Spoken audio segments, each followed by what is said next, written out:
Hello, this is Helen Yancy again, and we're going to finish up our series of tutorials on getting started, introduction to photo painting.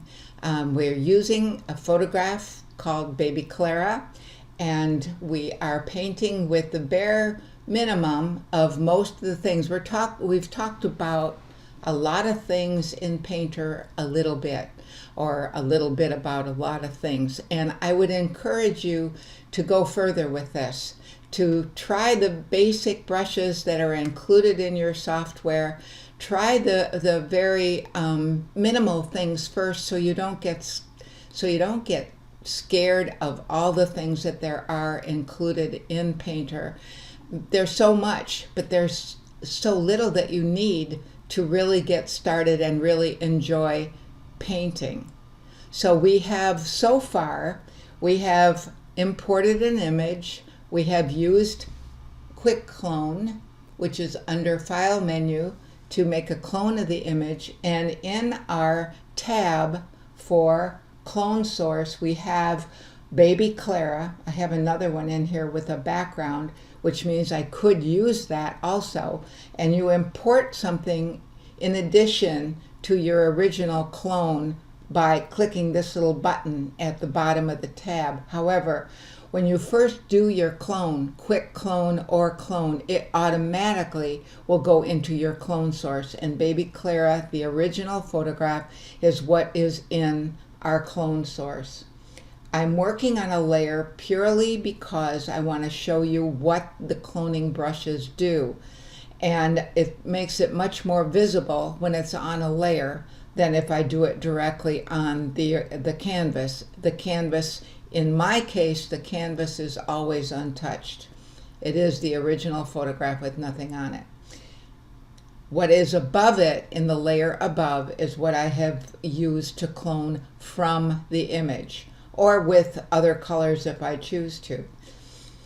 We have talked about details, we have talked about hair, we have talked about the little one's face, and I'll show you again what's on there so far.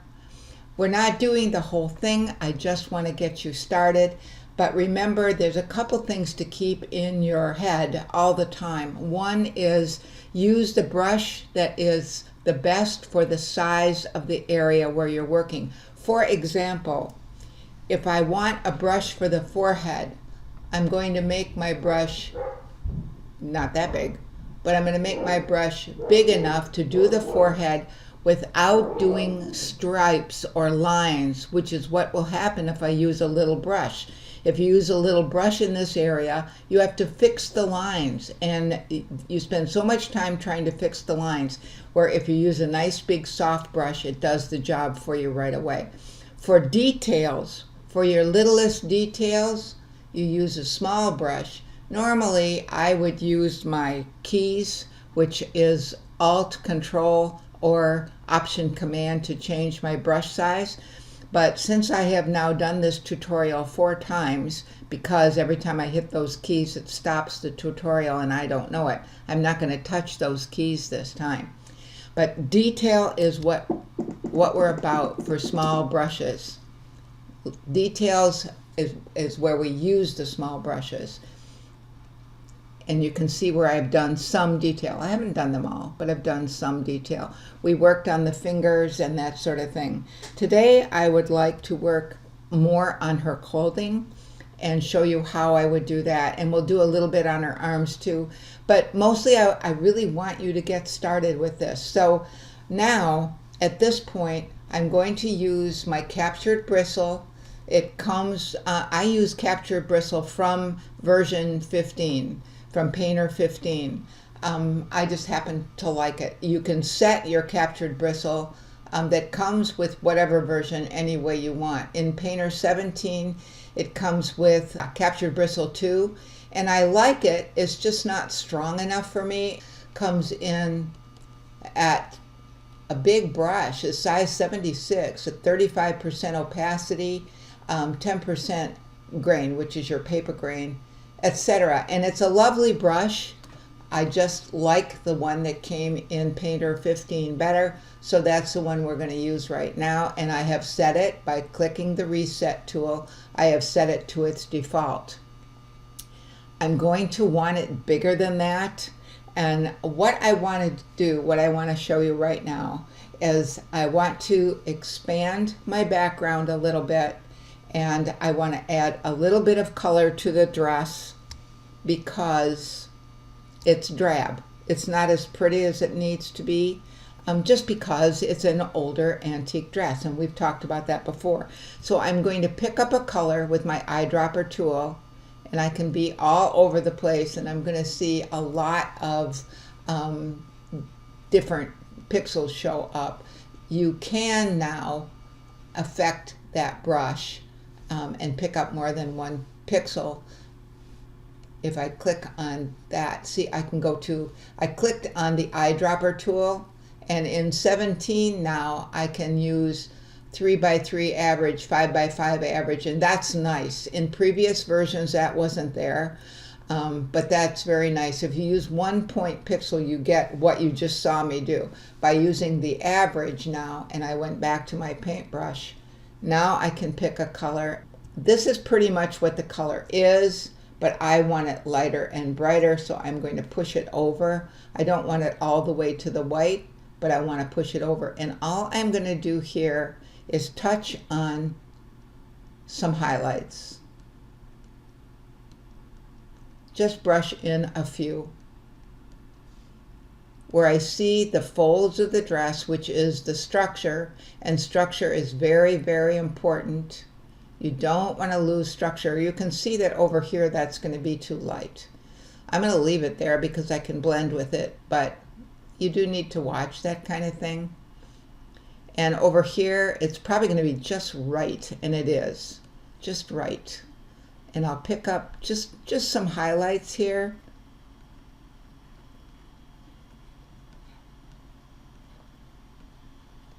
Not everything, just enough where I can work with it. But the biggest highlights are the ones, the top of the folds. Those are the highlights you want to pick up. Over here, this color is too bright. So I am going to calm it down, and I'm going to pull some of this out. I don't know if you can see that or not, but I am going to lower that color, or lower the value of the color to make it somewhat deeper. And I'm going to add color also, a little bit of pink, I think, and I'm going to pick up a pink with my eyedropper, and I have my finger on the Alt or Option key. I'm going to pick up a pink from her mouth. I'm not going to use that pink, but I want to be in that triangle, in that color, only I'm going to vary the color and bring it up lighter and brighter, and I'm going to add just a touch here and there. Now, this is more advanced painting, but just a touch here and there, and way, way lighter, so that your pink color is next to the highlight. And I don't want a ton of it, I just want a little bit of it, but it'll be pretty. And then I'm going to make my brush bigger, bigger, bigger, and I'm going to put just a little bit. It looks like a lot right now, I know. But I want some in the background too. And I'm going to use that color again that's in her dress and bring it out. I can even use that color that's in her dress up here at the top around the background, because why not? It's my picture and I can do whatever I want, right? Now I'm going to use captured bristle with the reset out. Now we are not on a clone color right now. We are painting with color, not with the image. But I'm going to take the reset out all the way down to 0. And with that same brush, which is now a blender, I can push the pixels back and forth and make something really pretty from that dress. Now I can go back at any time and use the image itself to paint with, But right now I'm simply blending the pink I put in there and bringing the dress out in a soft way. I have this is where a great big brush works really well. And up here with small multi-directional strokes. I'm not trying to be fancy here. I just want to get you started. I want to get you past the fear of when you open Painter, it looks like there's so much to learn. And there is, and it's all available to you. And there are some wonderful, wonderful tutorials on painterartist.com, on the Corral website, in YouTube, Painter tutorials. There are dozens and dozens of Painter tutorials on any given subject you might want. Some of my favorite instructors are there. Heather the Painter is there. Skip Allen is there. Karen Bonacker is there. So many wonderful teachers. Marilyn Sholin. All of them are amazing, amazing teachers, and their tutorials are free on Painter Tutorials on the YouTube channel. Now hopefully while I'm chattering here you can see what I'm doing. I'm strictly pushing the pixels around, and so far I'm painting with paint, not with the image, not with the clone. But there's no color in my brush. See up here, there's nothing there because reset is at 0. So my big brush, my big fat brush, is acting as a blender, and I am making a painting. Now up here it's dark, and I have to let the darkness stay there or the baby will float. In this particular image, I don't want my little baby to float.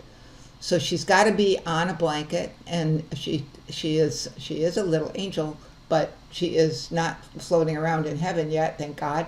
So we want it to be realistic and yet not realistic. So I'm just pushing these pixels around right now. Now I've stayed away from the smaller areas with my big brush, but I do need to be smaller in those areas. That's not small, Helen. Smaller in those areas. I guess I better do it with the thing. There, with the tab. That was clever of me. And just watch. And again, we're just painting with a blender. And with the blender, I can push those pixels around and make them be what I want them to be. Just pretty little folds in the dress. If you start feeling that it's getting carried away, and see what's wonderful about this brush, and by the way, the reason that you are seeing all the little dots is because I paint too fast sometimes, and sometimes all those little dots, they're really hairs of the brush, but if I paint too fast, they're going to be little dots, and you really have to watch that. I have to watch Helen so that she doesn't paint too fast, because I do that. And I don't want to mislead you or have you think that those are always going to be there. It's up to you what's there. I can do that little arm this very same way. And let's pretend that we want to do the detail with the dress itself. So I'm clicking on this in the color tab. I clicked on that button. When it's full of color, that means I'm going to be painting full of color if my brush has color in it. If I push on the clone color button, then I'm going to be painting with an image. So I'm going to return to our, let's see, detail oils brush. And I'm going to use the clone now. I'm going to use clone color. And with my detail oils brush, I can paint that lace so that it looks like a painting instead of like a photograph. And that works so well. I hope you can see this. This is just, and remember, sometimes you do stroke it when you have a big area to do, but sometimes when you're doing little detail areas, just poke it. Now look at the difference that we have here. There's the lace, and there's the painted lace. Now, if I want that white lace to be there, I'm going to have to clone at 100%, and I am. And all right, That's why it did it. I need the reset all the way up, and now I should be able to clone it with get the right color. Let's bring it down, and yep, now we can bring back. I had my reset turned off, which is wonderful. I don't hate what it did. It's just that we didn't get the right color. So now I'm painting with the right color, and I'm getting the right color of the lace, and it'll be bright like it's supposed to be. And yet it's still a painting. And that's what's so wonderful about all this. You're going to have such a great time. And while you think initially that, oh my gosh, there's so much to learn, there is. But that doesn't mean you have to learn it all at once. You can learn it as you go. You can play as you go. Let's bring in some more of that lace. We can play with the little fingers, with the details. See how pretty that can be. Play with the details, play with the lace. Use your brushes. And remember all those tutorials that are on the Painter tutorial on YouTube, on Painter Discovery, the Painter Corral website, painterartist.com. Look for those things, and you will find beautiful, wonderful, fun things to do with Painter. I hope we've been a big help to you. I hope you have seen what we can do. And by the way, should you happen to enjoy getting your information from a book, I have a brand new book, and it's all about Painter. It's not about any other software. It's called Ordinary to Elegant, and you can find it on Amazon. It will be released in April of 2017, and I'm quite proud of it. I think you will find some basic techniques in there, but you will also find some advanced techniques in there.